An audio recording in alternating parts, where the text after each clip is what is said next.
एक भगवान के परम भक्त थे, नारायण दास उनका नाम था। बहुत ध्यान से सुनना। नारायण दास जी को भी वृंदावन से बहुत प्रेम था और वृंदावन का प्रेम उन पर ऐसा चढ़ा कि वो गोपी भाव में रहने लगे। और कैसा गोपी भाव?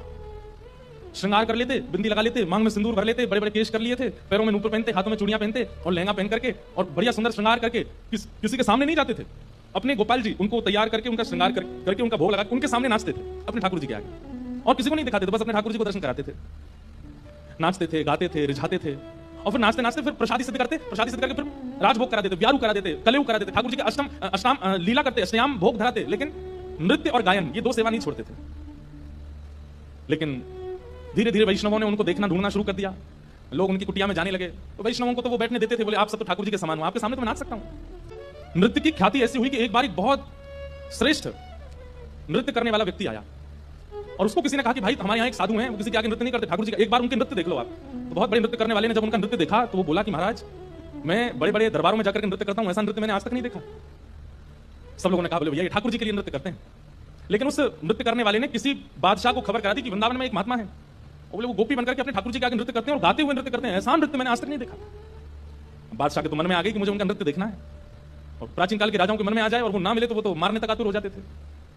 उन्होंने अपने सैनिकों को भेज करके कहा कि आपको नृत्य करने के लिए बादशाह ने बुलाया है, या तो चलिए, और अगर आप इनकार करोगे तो आपकी कुटिया जला देंगे, आपके ठाकुर जी छीन लेंगे और फिर कभी नृत्य करने लायक बचोगे नहीं।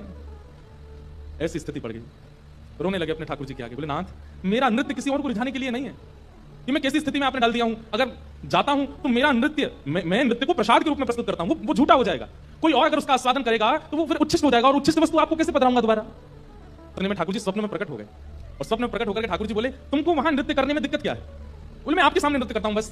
तो बोले हमको ले चलो, हमें वहां बैठा देना, हमें देखते देखते नाच लेना, राजा को भूल जाना। तो वो कहते हैं, बोले कि महाराज वो स्थान आपके लायक नहीं है, वो राजा है, मांस भी खाता है, मदिरा भी पीता है, ना जाने कैसे कैसे उसके आचरण है, उसका स्थान कैसा है, वहां पर नृत्यांगनाएं आती है, ना जाने कैसे कैसे वहां पर व्यवहार होते हैं, वहां मैं अपने ठाकुर जी को लेकर नहीं जाऊंगा। तब भगवान बोले देखो तुमने अपनी गली में तुलसी की माला पहनी है और ये तुलसी मेरा ही स्वरूप है, तो तुम मुझे तो नहीं ले जाओगे, लेकिन ये तुलसी माला तो पहन के जाओगे।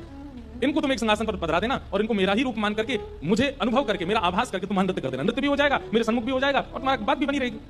नारायण दास जी गए और राजा के यहाँ जाकर के बोले महाराज मैंने गले में जो माला पहनी है बड़ी तुलसी की, इसके लिए मुझे एक आसन दे दो, मैं इनको पधरा करके फिर नाचूंगा, नहीं तो ये तो विक्षेप डालेंगे। पधरा करके आसन पर, और जैसे ही नृत्य करने लगे उनके मन में कदापि ये भाव नहीं आया कि तुलसी है, ये केवल माला है, ये सोचने लगे श्याम सुंदर है।